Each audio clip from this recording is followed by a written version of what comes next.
Hello friends, welcome to our YouTube channel. तो friends, आज की इस वीडियो में हम एक ऐसे क्वेश्चन को करने वाले हैं जिसका आंसर 99% लोग गलत बताते हैं। तो देखिए फ्रेंड्स, आज की वीडियो में हमारा क्वेश्चन है 4 व 5 के बीच 6 परिमेय संख्या ज्ञात कीजिए। यानी कि हमें 4 और 5 के बीच 6 परिमेय संख्या ज्ञात करना होगा। ठीक है फ्रेंड्स, तो देखिए सबसे पहले हम जान लेते हैं 4 और 5 के बीच कितनी परिमेय संख्या होगी। तो देखिए 4 और 5 के बीच अनंत परिमेय संख्या होगी। ठीक है फ्रेंड्स, तो यहाँ पर पहले लाइन लिख देते हैं कि 4 व 5 के बीच 4 व 5 के बीच अनंत अनंत यानी कि इन्फिनेटिव परिमेय संख्या होगी। ठीक है, 4 व 5 के बीच अनंत परिमेय संख्या होगी। ठीक है फ्रेंड्स, 4 और 5 के बीच क्या होगी? 4 और 5 के बीच अनंत परिमेय संख्या होगी। लेकिन हमसे यहाँ पर क्या पूछी गई है? यहाँ पर पूछी गई है 6 परिमेय संख्या। ठीक है, तो हम यहाँ पर लिख देते हैं यहाँ पर 6 परिमेय संख्या पूछी गई है। 6 परिमेय संख्या पूछी गई है। ठीक है फ्रेंड्स, मैं उम्मीद करती हूँ आपको ये बात अच्छे से समझ में आ गई होगी कि 4 और 5 के बीच अनंत परिमेय संख्या होती है, लेकिन यहाँ पर हमसे 6 परिमेय संख्या पूछी गई है। अब देखिए यहाँ पर जितनी परिमेय संख्या हमसे पूछी गई है उसको हम क्या मान लेते हैं? उसको मान लेते हैं हम n। तो यानी कि यहाँ पर n बराबर क्या हो जाएगा? n बराबर हो जाएगा 6। यानी जितनी संख्या पूछता है वो क्या कहलाती है? वो कहलाती है n। तो यहाँ पर फ्रेंड्स n बराबर क्या हो गया? n बराबर हो गया 6। अब देखिए 4 और 5 के बीच पूछा है ना, तो हम यहाँ पर क्या करेंगे? 4 व 5 को हम यहाँ पर क्या कर देंगे? n+1। यानी कि n+1 क्या है? n है 6, 6 + 1 तो कितना हो जाएगा? ये हो जाएगा 7। तो हम क्या करेंगे? 7 से गुणा करेंगे और भाग करेंगे, क्योंकि हमें क्या करना है? हमें 4 और 5 के बीच क्या निकालनी है? 6 परिमेय संख्या निकालनी है। ठीक है फ्रेंड्स, तो यहाँ पर 6 परिमेय संख्या बोली गई थी, तो इसलिए हमने n बराबर 6 माना है। यानी कि जितनी संख्या पूछता है वही उसको हम क्या मान लेते हैं? उसको हम n मान लेते हैं। ठीक है फ्रेंड्स, मैं उम्मीद करती हूँ आपको ये बात अच्छे समझ में आ गई होगी। तो देखिए इसलिए हमने 4 व 5 को n+1 यानी कि 6 + 1 बराबर 7 से अब हम क्या करेंगे? इससे गुणा भी करेंगे और भाग भी करेंगे। क्या करेंगे? गुणा भी करेंगे और हम यहाँ पर भाग भी करेंगे। ठीक है, से भाग गुणा भाग करने पर हम यहाँ पर लिखते हैं करने पर। ठीक है फ्रेंड्स, अब देखिए हम यहाँ पर क्या करेंगे?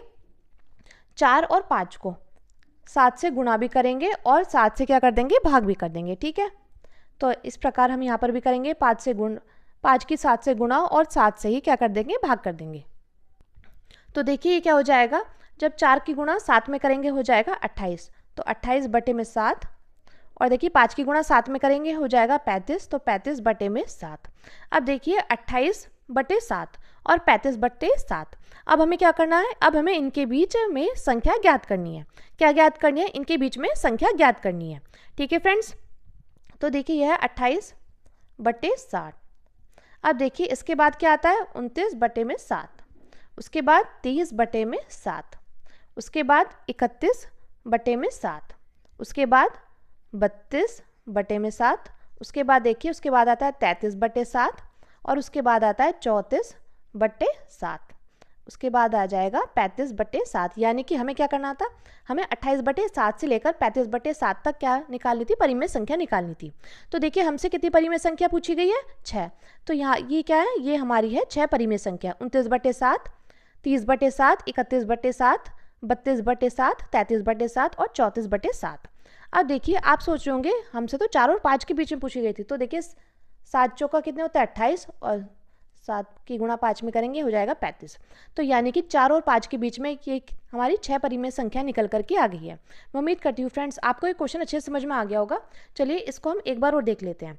देखिए क्वेश्चन में हमसे क्या बोला गया था? क्वेश्चन में बोला गया था 4 और 5 के बीच 6 परिमेय संख्या ज्ञात कीजिए। तो हम यहाँ पर 4 और 5 के बीच 6 परिमेय संख्या ज्ञात करनी थी। तो देखिए यहाँ पर हमने क्या किया? 4 और 5 के बीच अनंत परिमेय संख्या होती है, ये बात तो हम जानते हैं। लेकिन यहाँ पर कितनी परिमेय संख्या पूछी गई है? 6 पूछी गई है। तो यानी कि जो पूछता है उसको हम क्या मान लेते हैं? n मान लेते हैं। अब हमें क्या निकालनी थी? 4 और 5 के बीच निकालना था ना, तो हमने यहाँ पर लिखा है कि 4 व 5 को n+1 यानी कि 6 + 1 से जो आया 7 से गुणा भी करेंगे और भाग भी कर देंगे करने पर। तो हमने 4 की गुणा 7 से करी और भाग भी कर दिया। इसी प्रकार हमने 5 की गुणा 7 से करी और भाग भी कर दिया। तो ये आ जाएगा 28 बटे 7 और 35 बटे 7। अब देखिए इनके बीच में हमने क्या कर दी? इनके बीच में हमने परिमेय संख्या निकाल दी। मैं उम्मीद करती हूँ फ्रेंड्स आपको ये क्वेश्चन अच्छे से समझ में आ गया होगा। अगर फ्रेंड्स आपके लिए वीडियो हेल्पफुल रही है तो प्लीज़ हमारे चैनल को सब्सक्राइब कर लेना और वीडियो को लाइक शेयर कमेंट करना मत भूलना। तो देखिए फ्रेंड्स, अब देखिए आपके लिए होमवर्क है, आपको मैं क्वेश्चन देती हूँ कि 7 और 8 के बीच, आप कमेंट कर ज़रूर बताना, 7 और 8 के बीच 5 परिमेय संख्या निकालो। 7 और 8 के बीच 5 परिमेय संख्या निकालिए। ठीक है फ्रेंड्स, आप इस क्वेश्चन का आंसर कमेंट कर ज़रूर बताना। Thank you, thanks for watching. मिलते हैं नेक्स्ट वीडियो में।